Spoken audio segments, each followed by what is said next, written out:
Bien. I hope that your quiz was not overly difficult for you. I suspect that if it was overly difficult, it might be because you have not done the homework. If you It were was overly difficult for me. only for you, I don't think so. Uh, But sir, I am surprised that I have taken the 50% marks because I have not done any homework. Didn't do any homework. Is this first time for you, Dr. Adil, to get 50% marks? No, it's a routine, but it's a routine. You don't have normal to. routine. I'm very But sir, grateful. said Yes. today I try my level best to complete the homework, but I could not able to do it. We really appreciate. Because we just had a brief personal session. Going to resume recording and share a screen with you. Instead of going over homework, I think this will be more helpful. And I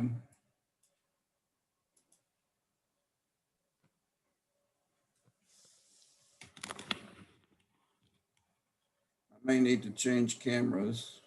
No, I won't. Not right now. All right.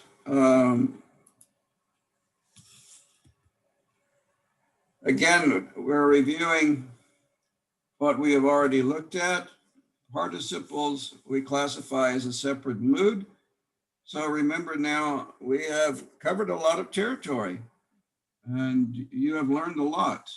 If you're diligent in your studies, we started off with the indicative mood, which is the mood of simple statements or just statements in general. But when we come to potential statements, I would, I could, I might, there's a different mood that is used and that is a different form for that mood. The subjunctive forms we had in chapter 16. And just before that, we had infinitives, which have no subject. That's why they're called infinitives, because it could be an infinite subject, I guess. To go, to see, and so on. The imperative mood we will meet later. So we have had three up until now, and with the participle, we had a fourth. It is declinable, it is verbal, it can be an adjective, and it is often a dependent verb related to the main verb. And so then it often functions like an adverb. So all of these things are true of the participle. And that's why I've been forcing you to, let me see who that was, admitting. Been forcing you to do parsing at this stage. It's not a very fun exercise, I realize that, but unfortunately, or fortunately, it's we have to go through this before we can really enjoy the fruits of our labors. So it's, oh, Jose, you're there. How are you doing, brother? Yes, sir. Yes, I'm doing great, sir. You have COVID, right? No, I didn't have, because I didn't get to go to hospital to check myself with, but I was very sick for more than a week. But I tried to quarantine myself, just try to stay away from.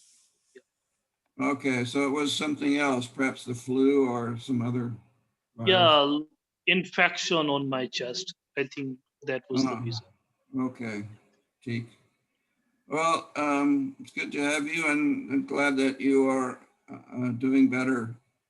Again, Philippians 2, not quite Epaphroditus, who was sick to the point of death, but we are still glad that you and especially Pastor Ruben and his wife have been restored to health to a great degree.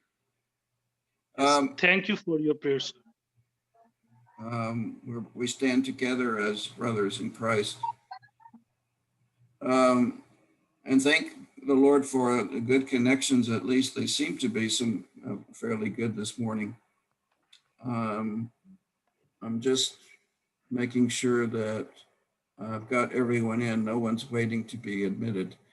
A participle, again, once more, is declinable.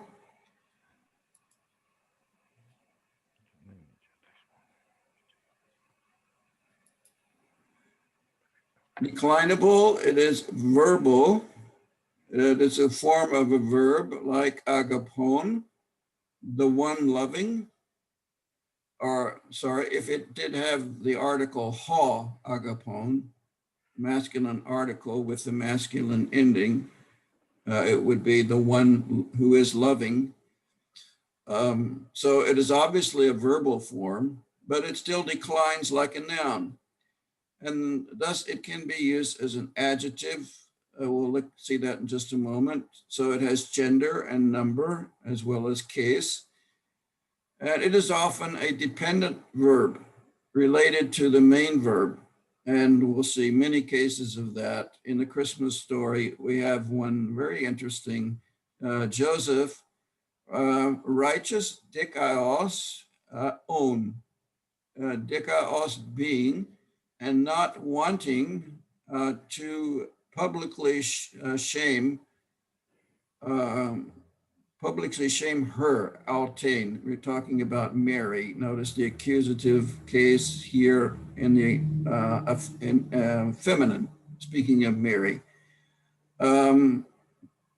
Desired or decided to divorce her secretly. That was before the angel came to him. Interesting how we have almost all of the occasions of the word vision in the New Testament occur here in Matthew 1 and 2 in the nativity story. This is evidently a huge event in human history that's surrounded by direct visions from God. They are not the normal way God communicates. He communicates to us through his word, but in this case, he has made no doubt about his will and his purpose. Obviously for Joseph, it must have been a situation where he had, even if Mary had told him, if she did, perhaps she did, perhaps she didn't. The Bible doesn't tell us if she did. An angel appeared to me and said that I would be with child by the Holy Spirit. Who's going to believe that? And many people never did believe it. We know from the story of Jesus in John chapter 8, they said, oh, we are not born in sin like you are, like you are. You are, I'm not going to use the B word, but that was what they meant. They said you are a Samaritan, which is worse than the B word. So they cursed him. Mary bore this stigma all her life, but it took the intervention of God in a vision to Joseph to make plain to him the child that she has is from the Holy Spirit. In fact, we could look at it later. In fact, it says that which is in her is of the Spirit who is holy. And the holy, in that case, comes at the end of the sentence, separated in order to emphasize is holy. So the angel wanted Joseph to get the point. But my point right now is just simply this little participle, own, being. And we will look at it again because it is an adverbial participle and it modifies the verb, in other words. Righteous being, no, sorry. I'll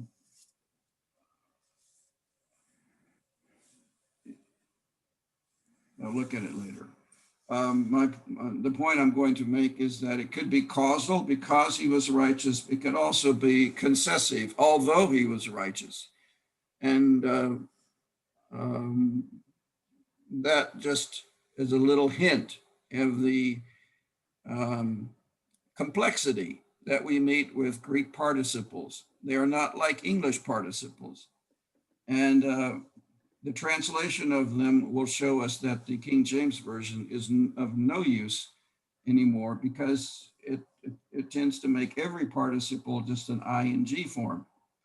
Now, right now, you are translating participles as ing forms, and that is fine at this stage, but we will continue to learn more and find that they actually, we need to go much further with them.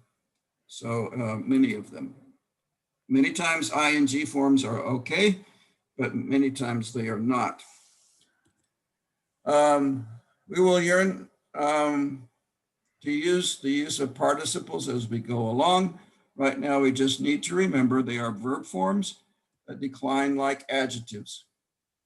And we have many uses. The most common in the New Testament we have already met, and thankfully, they are the most common. The one doing something, the one saying, the one keeping, or the aorist participle, ha,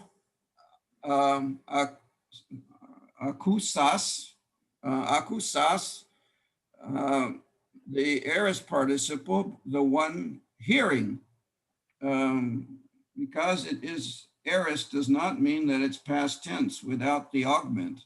So we'll look at it in just a moment. We have here, I have two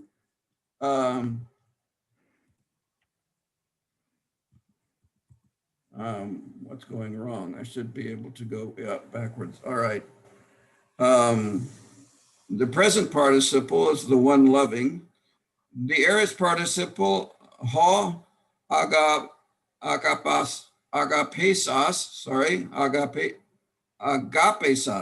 ha, agapesas, which would be the aorist participle, would still be right now for us the one loving, because just because it's aorist tense does not mean it is past time unless the augment is present.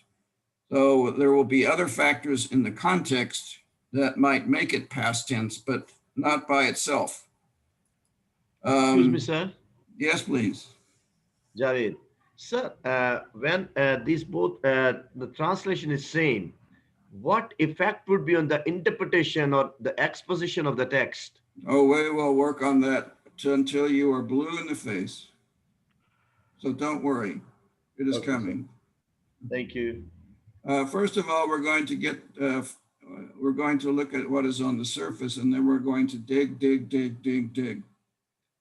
until you're tired of digging. But it will be a good digging, all the great gems that you will discover, I hope all your life. I already said when you parse participles, you will need all of these fields on the table. When you're parsing a regular verb, for example, you will not need these two, because this verb lege, he is saying, does not have a case or a gender, but it does have a number. Here we just put singular, here we put third person singular because it's third person singular. If we had an infinitive, legein, we wouldn't even need this field because an infinitive does not have any of these, case, gender, number, or person. It just has tense, mood, voice, and these two forms. We looked at the present participle, and I hope in the meantime you've committed these forms to memory and have noted the similarity here with the third declension nouns. The sa osi es as on sin is duplicated here, except for the initial nominative form. Here and here, neuter is just different in terms of this vowel. And the feminine forms are very similar to first declension nouns like doxa, which have ace instead of as, ace, a, in the genitive singular and dative singular. So if you think of sa o si es as onsen again, remember that it is very helpful to know the genitive, to learn the genitive form of nouns along with the nominative form. Then when you come now to participles, the genitive form lu ontos, luo is a verb, it's not a noun, but we have a verbal noun form here, and a participle is a verbal noun form. So a genitive lu ontos reminds us of the third declension nouns. That's why from now on, we continue to learn nouns with their nominative form and their genitive form, and of course their gender. He chares, charetes,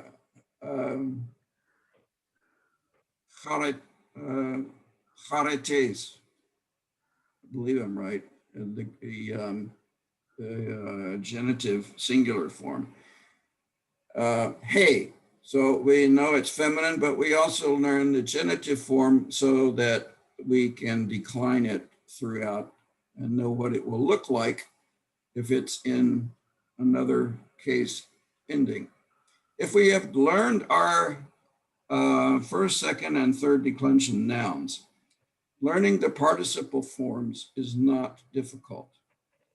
If we are lacking in our knowledge of first and second, chapter 4, 3, 4, and 6, and then chapter 14, the third declension, so first, second, and third declensions, the endings of nouns. If we're lacking there in knowledge, then we will have difficulty with participles because we are lacking in foundational knowledge. So let me encourage you to go back and review if there is any uncertainty in those forms, because now we use them again in the participle forms.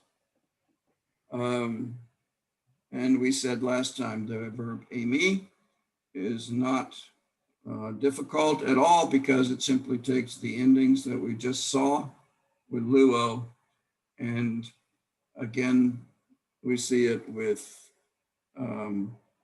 just simply but the endings themselves, but it is actually serves as the present participle of aimi, and we just saw it with Joseph own, Joseph being, Joseph the subject in the sentence, own modifies Joseph. I think I have to go back and look at that verse again. I should have done before class. Joseph being righteous. The question is, and what the relationship is to righteous. Is it because he was righteous? It is although he was righteous. Different thoughts on that matter, but we'll come to it later. In the New Testament, we will meet participles almost in every verse. So it is essential that we now grasp them. It is actually, we have one more thing, the passive voice in chapter 24, but probably chapter 20, essential that we grasp that chapter and the usage of the participles, which we will add, since we are in the second year of Greek. But notice, ha echon, the one having, John 14:21, the one who is having my commandments, entolas, tos entolas, the accusative, plural, my commandments or my tasks. Entole is, first of all, a task that is given to us, but it is also a command. The one having my tasks, my commands, and guarding them, keeping them. I like this verb. It's not just poiun, contract verb. It's not just doing them, it is keeping and guarding them. I love this expression. like Psalm 119, you have the idea there constantly that the person who wrote Psalm 119, which I've just read through all 176 verses. I take 8 verses at a time because that was how it was meant to be read. The first 8 verses begin with Aleph, the Hebrew letter, and the second 8 verses begin with Beth, Ba, Aleph, Beth, Gemu, Dalet, He.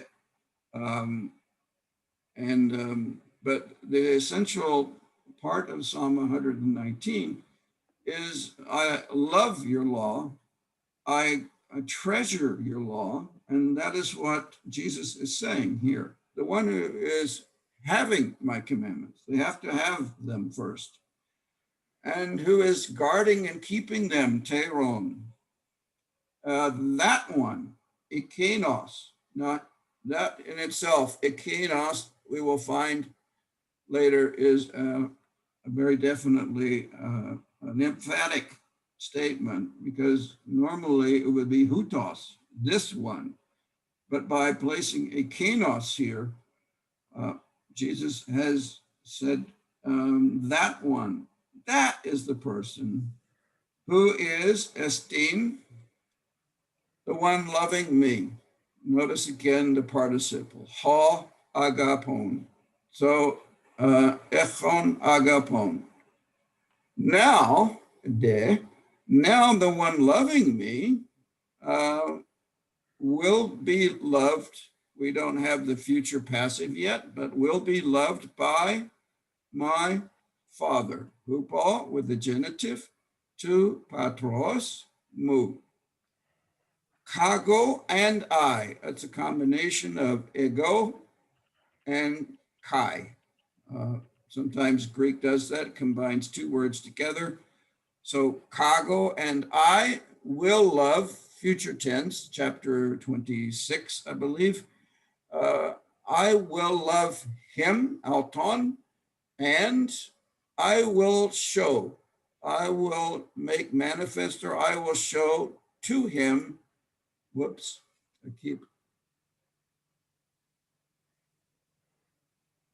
I will show to him myself, emauton. I will reveal to him myself. And this last word is probably also somewhat in an emphatic position. But all I'm doing right now is showing us how often we will have participles. And John 14:21 is just one example among many. We won't always have 2 or 3 in the same verse, but it is not uncommon. So we must learn these forms. Now, I would like for you to turn in your books that you should have by now, KMP, page 319. Sir, I didn't. That's okay. I'm going to show it to you, I hope, over my shoulder. So let me take a break here. And everyone stand up. We've been here an hour now, believe it or not. It's hard to believe. You can stand up if you haven't been standing up. You can stand up. I am stuck here in a corner.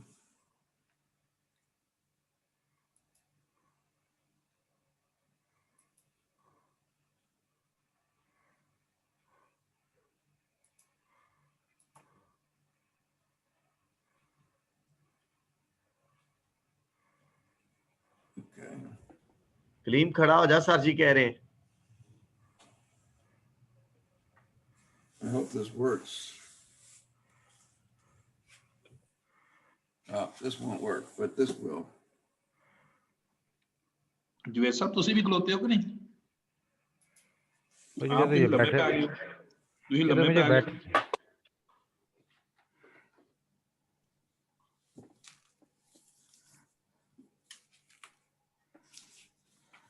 Manwar ਤੂੰ ਖਲੋ ਜਾ ਤੇ ਵਾਲ ਬਾ ਦੇ ਆਪਣੇ, ਤੇਰੇ ਵਾਲ ਜਿਹੜੇ 2 ਹੈ ਨੇ ਨਾ ਉਹ ਖਲੋਤੇ ਨੇ. ਮੈਂ ਅੱਜ ਵਾਲ ਖੁੱਲੇ ਛੱਡੇ ਨੇ। Next week, I hope to have this problem solved. Once my geek, we call them, once my computer man comes.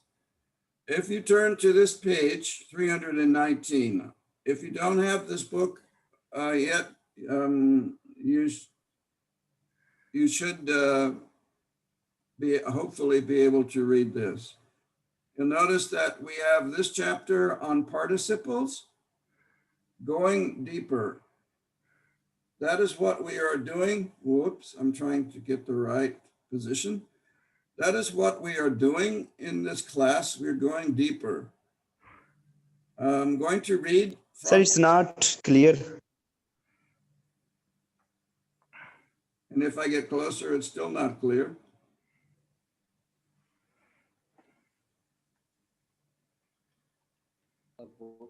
We have book and it's page 321. This is fine, little bit. Okay. But sir, I do not have a book. Well, I hope that you can see at least some. I'm going to listen carefully. Is this page number 319 or 321? 321. No, this is page 319, unless you have a different 319, version than I do. At the very first, chapter 10, participles. Okay.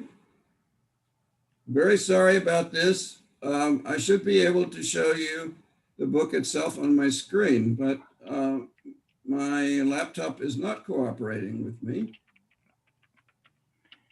Unless, no, it doesn't work. But next week it can. Virtually every student in beginning Greek is warned about the difficulty of participles. I'm reading just so if you can't see, read carefully, listen carefully. This difficulty arises from at least three factors. Number one, participles are verbal adjectives. Sorry, sir, this is on page number 321. By Javed Tahir was right. It is on page number 321. Okay, your version of the book is different from mine. Okay. Yes. I just want the first page of participles. In mine, it's chapter 10. Is that the same with you? Yeah, chapter is the same, but page is different, sir. Okay, no problem. Just try to read along. They are part verb and also part adjective. So consequently, they have not only a tense, voice, and can take an object, but also have gender, case, and number. All right, we've already talked about that. Participles can have a variety of functions in a sentence. They can serve as nouns, adjectives, adverbs, or verbs. And thirdly, participles usually take more than one word to translate. With a noun, for example, often a one-to-one correspondence between Greek and English can be made. Angelos is angel. With a participle, however, up to 6 words might be needed. Ho tekthes, the one who has been born. Now, tekthes is actually a aorist passive form, and we haven't gotten to aorist passive participles. We will later, but notice the one who has been born in English in order to translate that one, those two little, or actually mainly one verb form in Greek. But there are 6,658 participles in the New Testament, so we must learn them.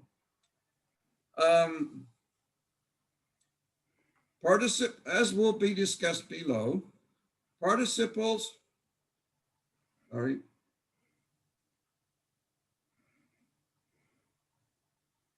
It's very difficult to hold this book in the right place in the camera. Participles function in a variety of ways, modifying both nouns and verbs.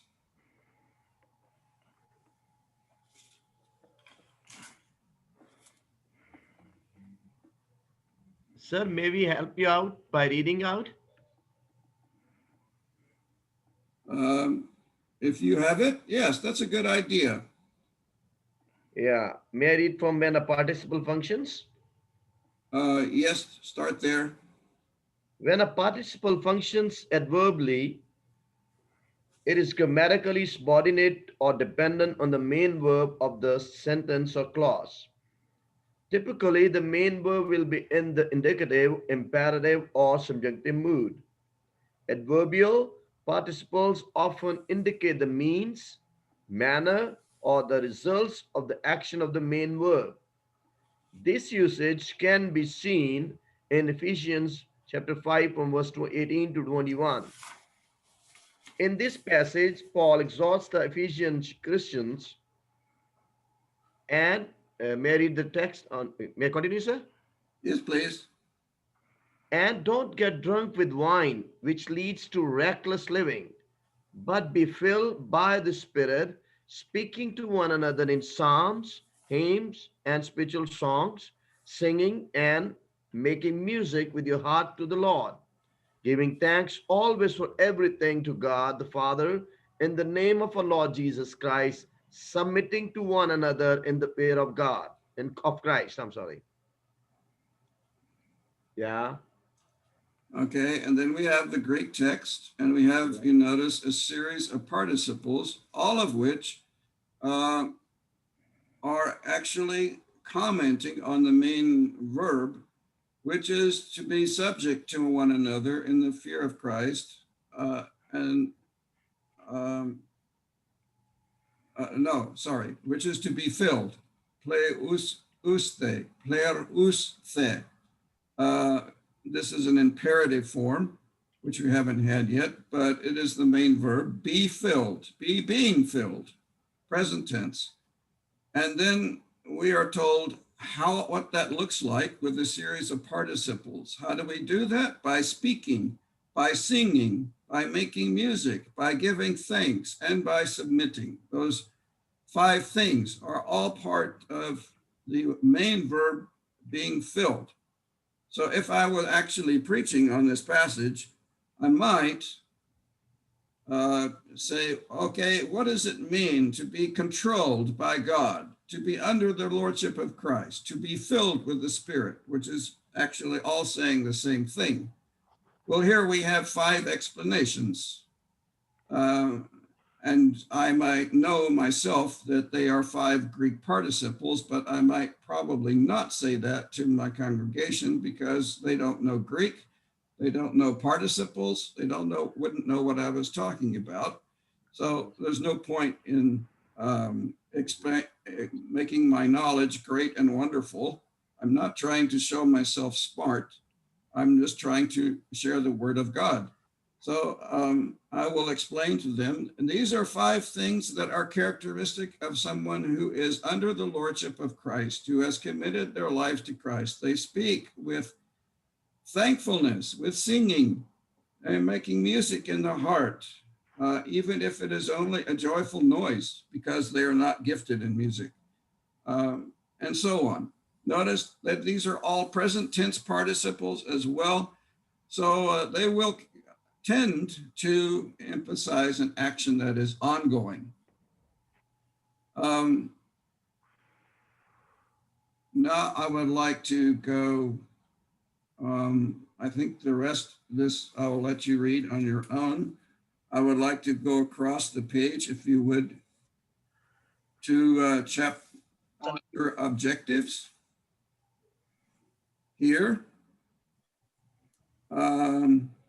Mr. Javed, you read well. Would you read this one paragraph here? Yeah, yes, sir. Chapter objectives. The purpose of this chapter is to provide a basic overview of participles. Participles can be broken down into 2 main categories: adjectival, and adverbial. Adjectival participles can further be divided into attributive participles, which modify an expressed noun, and substantival participles, which function in the place of an unexpressed noun. Adverbial participles, as the name implies, adverbial, relate to the main verb or main action of the sentence. Okay, now we're not going to right now read any further. what I wanted to do here was simply introduce you to this book and, well, actually, no. I'm not going to break it down as far as he does. On page, it's probably 326 in your book, I think.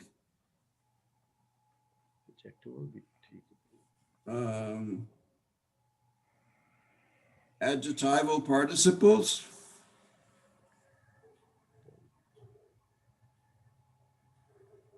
Yes, page number 326. Right. Now, here he breaks those down into two parts. Right now, I don't want to talk about those. I want to stay a little bit higher above the clouds and not get quite so far down close to the earth as he does here in his explanation. But you will notice as we begin to break into this book again, that we are not only looking at the forms of the participle, we are discussing the use of these participles. Let me change cameras, otherwise you're going to keep being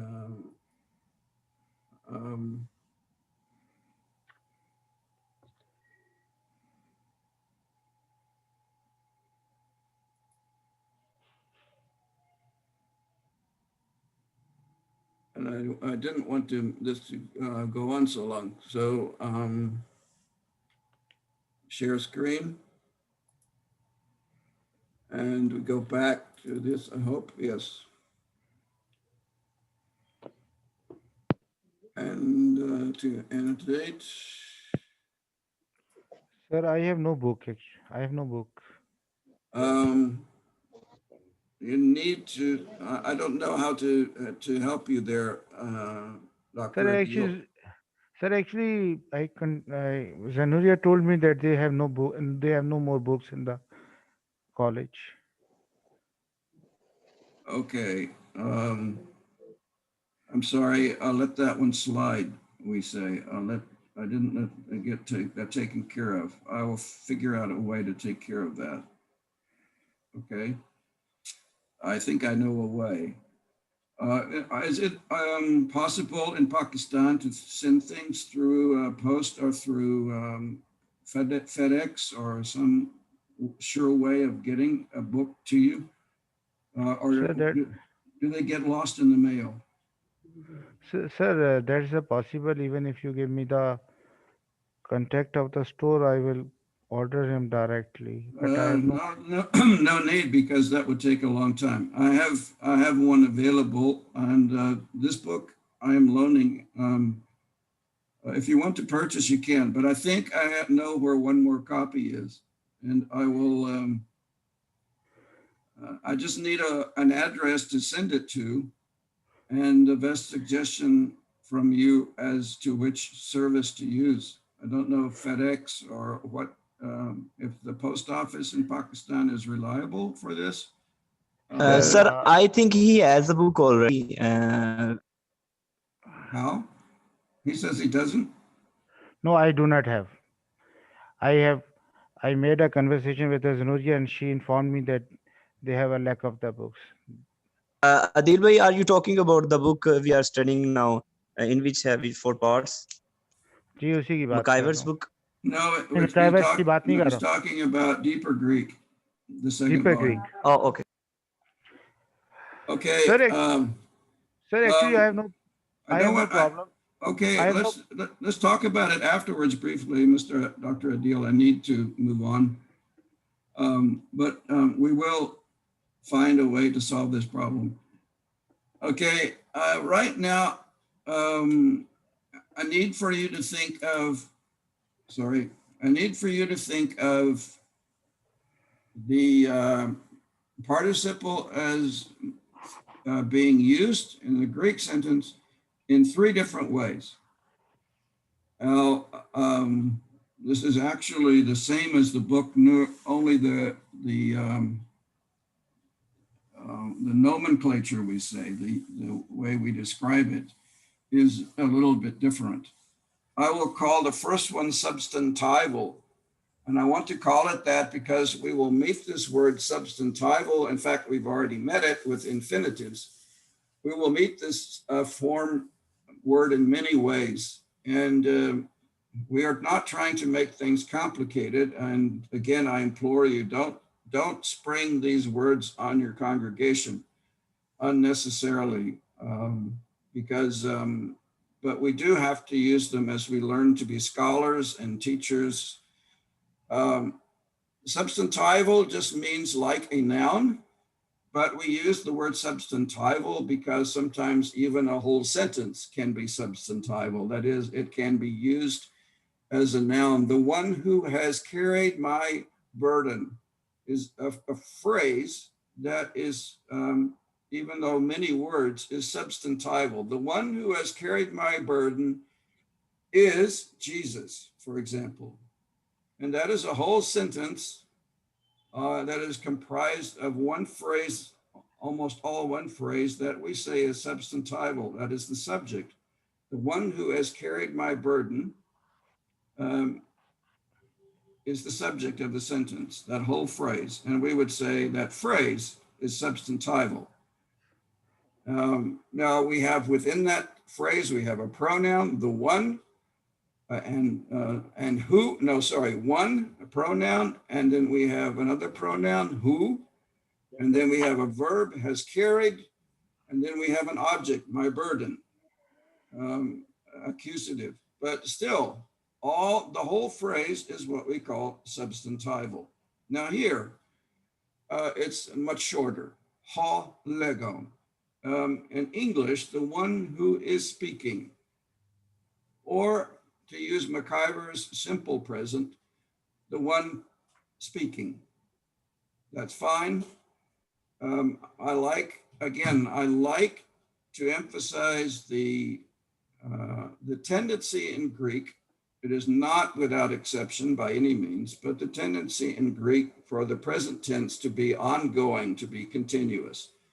The one who is speaking, and here it is used as a noun. It is describing a person, the one who is speaking.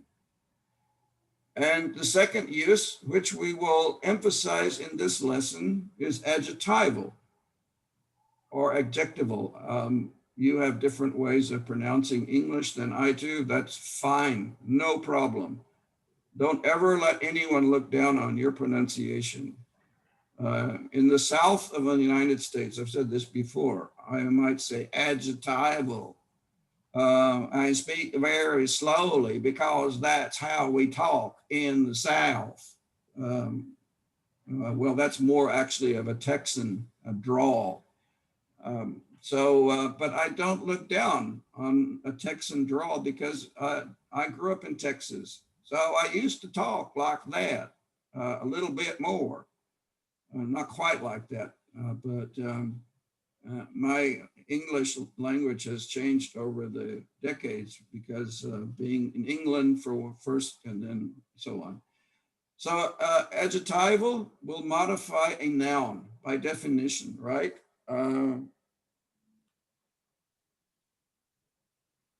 What happened? Spotlight, where are you? Adjectival will modify a noun. Now, let's just take a moment and I would like to ask someone, don't concentrate on the yellow font here, Carpon, which I hope you remember that meaning of that word, but I would like for you, if you don't know some words in Greek, you do have access to an English Bible. So I'm going to just take a moment without breaking into groups this time for each one to consider this sentence and to tell me where the participles are here and how you would translate them. So this will be an easy assignment because with an English Bible, you have no problem. So if you just take a moment.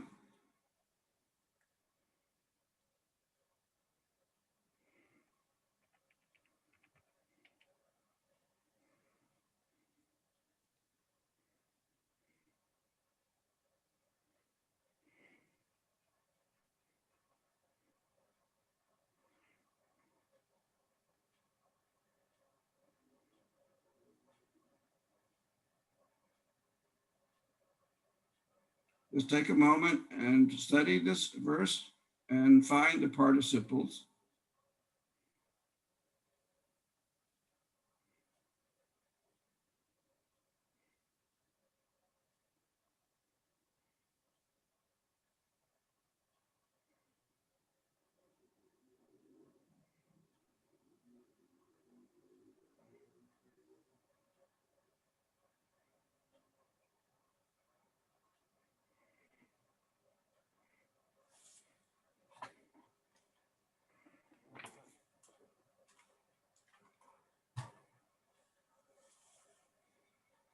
All right. Let me ask Kaleem.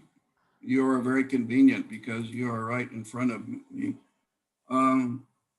Where do you see participles in this verse, Mr. Reverend Kaleem?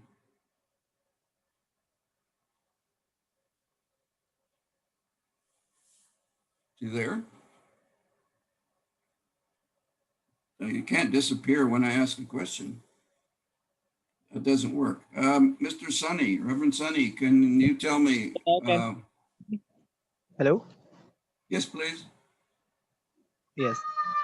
So the first one is Heron. Heron. Cool, yes. And the second one is? Not very Carpon. difficult, the same one. Sir, Pharaon. Carpon.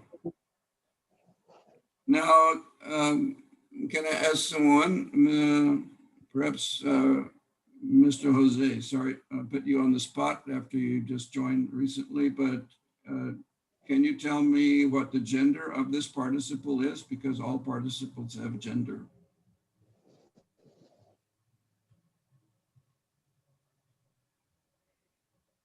Or Mr. Reverend Manowar? Yes, sir. Which gender? In other words, is it masculine, feminine, or neuter? Hello, sir. I think this is the masculine gender. May I tell? It is not masculine. It is neuter. Thank you. Yes. Own, omega would be the nominative case.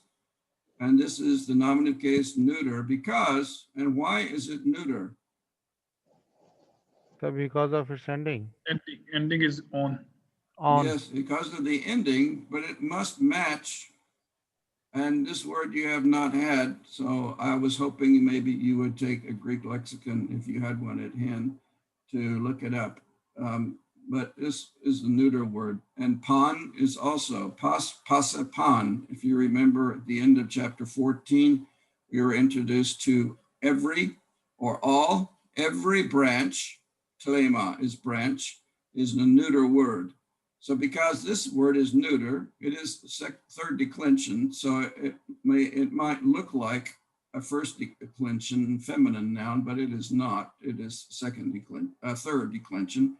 Every branch not bearing, which is not bearing. In English, I have to almost put a which in there, which instead of who, because who would be masculine or feminine, a person, but this is a branch. So in English, I put which is not bearing, and we also have the words in me with the emphasized form of me. Notice the dative case ending here. Emoi, in me. In me, every branch in me, not bearing carpon, fruit.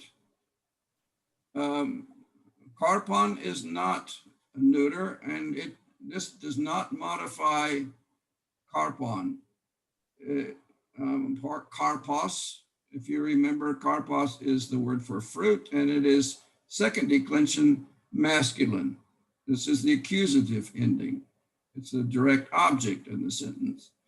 But this, pheron, looks like here, but remember, we always have to be careful. The neuter nominative case can look like the masculine accusative case. Way back in chapter 3 and 4, we talked about that. This is modifying this. Branch not bearing. And again, and here, instead of phlema, he just uses the word ta, because it's neuter, in which case this simply refers to which, and every parentheses branch, but we only have which. Sometimes the article is used as a pronoun. Which fruit bearing. So this branch is bearing fruit. He is cleansing it. He is cleaning it. Kathaire. He is cleaning it. Which when you do with branches, we say prune. He is cutting out unnecessary things. And in fact, when I lived in Germany, I would go to vine dressers who were raising grapes, and I would ask them, I went and sat with one of them, what do you do when you cleanse a branch? And he showed me, he cut them way, way back. He left only 2 little branches left over. He cut out, I don't know, 15 or 20 branches off of a vine. That's what cleaning means. It is an extensive thing. It is also, for us, it is also can be a very painful thing when God is cleansing us to make us bear more fruit. But anyway, he is cleansing that, cleansing it, alto. Notice again, neuter. We have neuter, and hinna. Let's see.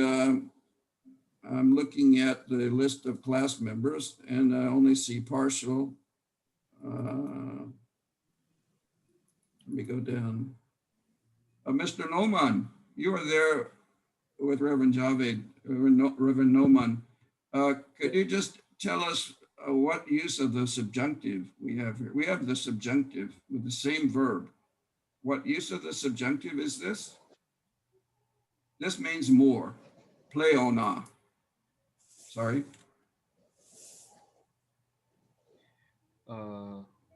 Sir, it's a conditional. Close, but not quite correct. Can be a result, but there's okay, sir. I go for the result. Result, yes, I think you're correct. Now, we could also say purpose. They are very close in meaning, purpose and result. But yes, sorry, condition.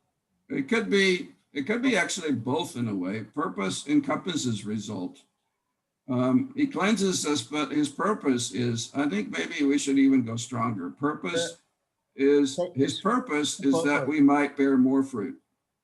He does not do painful things in our lives, allow sicknesses sometimes, or allow people in our lives or burdens in our lives, so that we might carry them together with him and experience his grace in the thing instead of taking the thing away. बच्चे जो है ना वो सारी रात जागते रहते हैं. मैं कल जो है ना सोया हुआ था, मैंने कॉल आपकी देखी, बहुत लेट कॉल थी. Do we have a problem? जैसे जो आप मुझे इजाजत दें, मैं असल में जो है ना इस वक्त दफ्तर में बैठा हूँ, मेरी उसमें Mr. Masood, सबको डिस्टर्ब कर रहा है. तो मैं अपना सिस्टम उठाना है, मैं कुछ अपडेट्स करके तो बस निकल के फिर आपको रिंग करूंगा कल फारिग होके.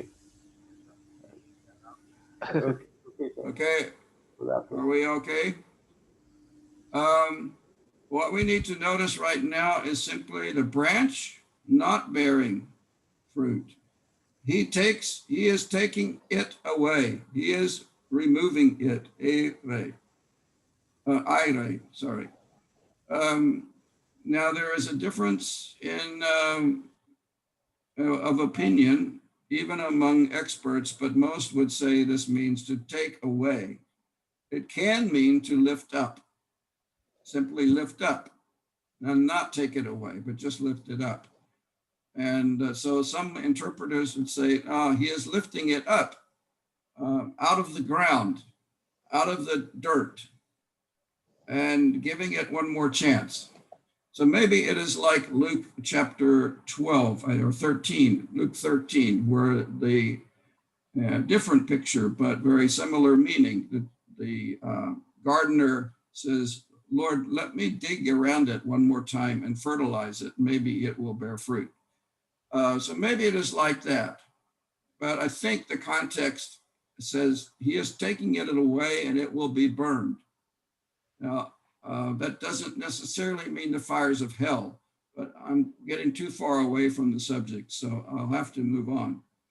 But just we notice that what here, not bearing is adjectival because it is describing the branch. Okay, the participle describes the branch. The use is adjectival. Now there is a third use of the participle, and that is adverbial. And it will modify the main verb in some way. And we have just seen an example in Ephesians 5, be filled with the Spirit, and then 5 participles which describe how that happens. It's actually, we would technically call it a participle of means, because perhaps of means or some other word to describe it. We will talk about it later. It is a fine example of how the participle can modify the verb and even give us 5 ways that describe how a person looks when they are filled with the Holy Spirit. We are not going to go here because of our time limitations. I want this class to be a bit shorter. Right now, I just want to still recording, yes. I'm going to stop recording.